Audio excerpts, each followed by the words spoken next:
On a tous eu un jour une idée qu'on pense géniale. Mais comment la rendre réelle? Comment la faire tester, la faire toucher du doigt sans tout de suite se lancer dans des mois de développement? Eh bien la réponse, c'est le prototypage. C'est vraiment la clé pour passer de l'abstrait au concret sans écrire la moindre ligne de code et surtout à moindre coût. Allez, c'est parti, on va regarder ça en 4 temps. D'abord, on va se demander pourquoi est-ce si important de commencer par un prototype. Ensuite, on verra comment on passe de la simple idée à une vraie interaction. Après, on fera un petit tour des outils qui existent. Et pour finir, on parlera de la phase cruciale, tester et valider tout ça. Ok, première étape. Le plus grand ennemi d'un nouveau projet, c'est le risque. Le risque de passer des mois, de mettre beaucoup d'argent sur la table, pour finalement s'apercevoir que le résultat ne correspond pas du tout aux attentes. Regardez ce chiffre, 50%.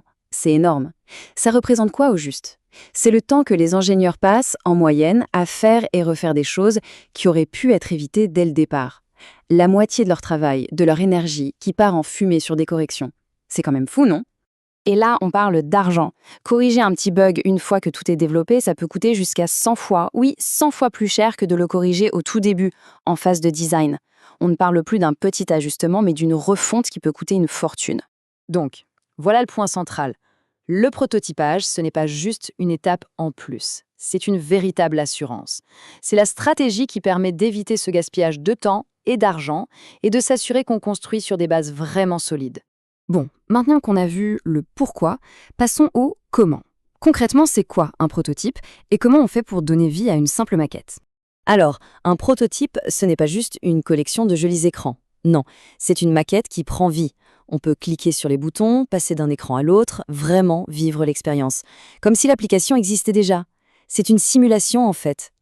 Et pour y arriver, on y va étape par étape. On commence souvent par ce qu'on appelle des wireframes.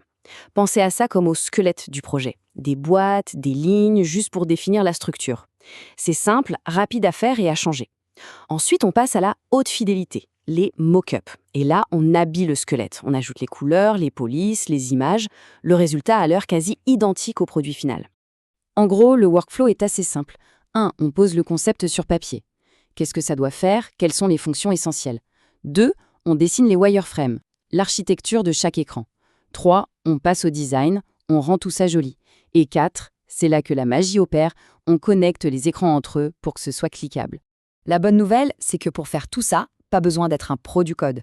Aujourd'hui, il y a tout un tas d'outils no-code qui rendent le prototypage super accessible, que l'on soit entrepreneur, designer ou juste curieux. Alors, quel outil choisir? Eh bien, ça dépend vraiment du projet. Si on part de données simples, genre un Google Sheets, des outils comme Glide ou Stacker sont géniaux. C'est hyper rapide. Si le plus important, c'est le design, l'aspect visuel, alors là, Figma est roi. C'est vraiment l'outil de référence.